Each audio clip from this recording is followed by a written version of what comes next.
नमस्कार दोस्तों, हम आज लेकर आए हैं दुर्गा माता की एक अच्छी कथा। बहुत पुराने समय की बात है।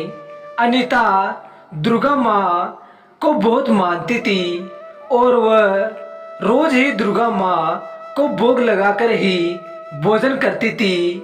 लेकिन अनीता के ससुराल वाले अनीता और उसकी पूजा पाठ से बहुत चिढ़ते थे और आए दिन वह अनीता को बहुत दुखी करते थे। मगर अनीता फिर भी उनका अत्याचार सहती ही रहती थी। अनीता का पति अनीता से बहुत प्यार करता था, मगर उसे खेत का अनाज बेचने के लिए एक एक हफ्ते के लिए गांव से बाहर जाना पड़ता था। इसलिए उसे पत्नी का हो रहे अत्याचार के बारे में पता ही नहीं चल पाता था। अनीता भी अपने पति को कुछ न कहती थी। तभी कुछ ही दिनों में माँ दुर्गा की नवरात्रा आ गई। तो अनीता ने अपनी सास से कहा, माँ जी, मैं 9 दिन माता रानी के व्रत रखूंगी ताकि हमारे घर में सुख शांति रहे। ये सुनते ही अनीता की सास ने अनीता के बाल पकड़कर उसे बहुत मारा और कहा कि तू क्या माता की पूजा करके हम पर जादू करना चाहती है? तू क्या सोचती है कि माता रानी की पूजा करने से हमारा काम और बढ़ेगा, हमारे घर में सुख शांति होगी? अरे आज तक हमने किसी भी भगवान को नहीं माना और हमारा काम देखो कितना अनाज बिकता है हमारा, और हमारे पास पैसों की कोई कमी नहीं। तब अनीता ने कहा कि माँ, जय ऐसे ऊंचे बोल मत बोलिए, कहीं माता रानी जी को बुरा न लग जाए। कोई बात नहीं, आप मना कर रही हैं तो मैं नहीं रहूंगी व्रत, मगर ऐसा मत बोलिए। ये सुनते ही अनीता की सास हंसने लगी और कहने लगी कि चुप हो जा, तेरी माता रानी क्या करेगी? मेरा आज के बाद उसका नाम भी इस घर में मत लेना, वरना मुझसे बुरा कोई नहीं होगा।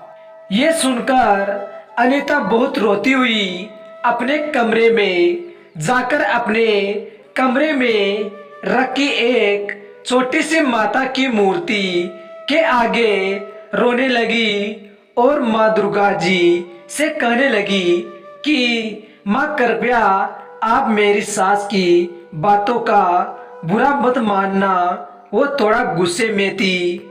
अब अगले ही दिन माता रानी जी का पहला नवरात्रा था और उससे एक दिन पहले ही अनीता की सास को रात के समय बड़ी ही बेचैनी सी हो रही थी और रात को वो सो ही नहीं पा रही थी।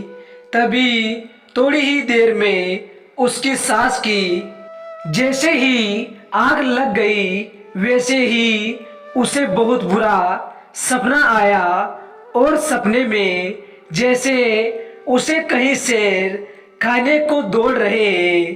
अब जैसे ही उसे खाने को एक शेर उस पर कूदा, वैसे ही उसका सपना टूट गया और डर के मारे उसकी सास की तबीयत बहुत ही खराब हो गई। तभी अचानक आधी रात को उनका दरवाजा बजा तो दरवाजे पर अनीता का पति आया था और वह बहुत घबराया हुआ था। तो अनीता ने पूछा कि क्या हुआ? तभी वह रोने लगा और कहने लगा कि अपने गोदाम पर आग लग गई और सारा अनाज खराब हो गया। तो अनीता ने कहा कि माँ जी की भी तबीयत बहुत खराब है। तो अनीता का पति जल्दी से किसी वैद्य को बुलाकर लाता है तो थोड़ी ही देर में उसकी माँ को कुछ आराम मिल जाता है। लेकिन वह जब भी सो रही थी उसे वही शेर वाला सपना आ रहा था। अब अनीता की सास ने अपने बेटे से कहा कि बेटा, तेरी पत्नी ने हम पर कोई काला जादू करवा दिया, इसलिए मुझे बार बार शेर के ही सपने आ रहे हैं और आज तेरे गोदाम में भी आग लग गई है। अब तू इसे घर से निकाल दे, वरना मैं इसे घर से निकाल दूंगी। तभी उसके बेटे ने कहा कि माँ, ऐसा कुछ भी नहीं है। अनीता ऐसा भला क्यों करेगी? तभी अनीता की सास बीमारी में ही रात को ही अनीता के बाल पकड़कर उसे घर से निकालने लगी। तभी अचानक अनीता की सास का पैर घर की दहलीज पर बड़ी ही जोर से लगा और उसकी सास बड़ी ही जोर से बाहर की तरफ जाकर गिरी और बेहोश हो गई। तभी अचानक सब लोग मिलकर उसे अंदर ले गए।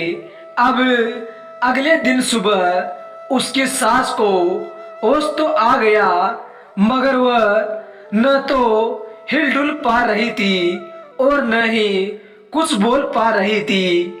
वह बस रोए ही जा रही थी। तभी अनीता समझ गई कि शायद माता रानी जाए उसकी सास से बहुत नाराज है। तब अनीता रोती हुई माता रानी जी की मूर्ति के आगे प्रार्थना करती है कि हे माता, मुझे पता है आप नाराज हो। माता रानी जी, मैंने रात से कुछ भी नहीं खाया है, क्योंकि मैं आपके व्रत रखूंगी। आप मेरी सासू माँ को बिल्कुल ठीक कर दो। यह कहकर अनीता ने जैसे जैसे रोज व्रत रखा, वैसे वैसे उसकी सास बिल्कुल ही ठीक हो गई। अब उसकी सास अष्टमी वाले दिन तक बिल्कुल ही ठीक हो गई थी।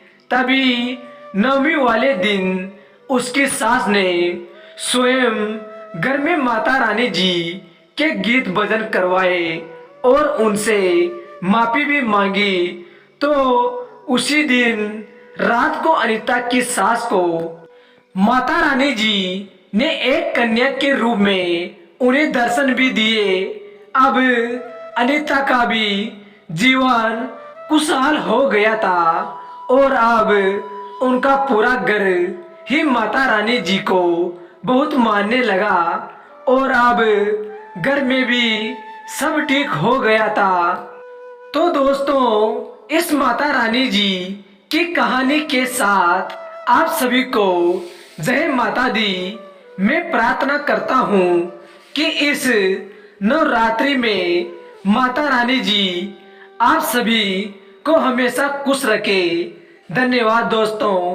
अगर आपको कहानी अच्छी लगी हो तो चैनल को सब्सक्राइब, लाइक, शेयर जरूर करें और कमेंट पर जरूर बताएं।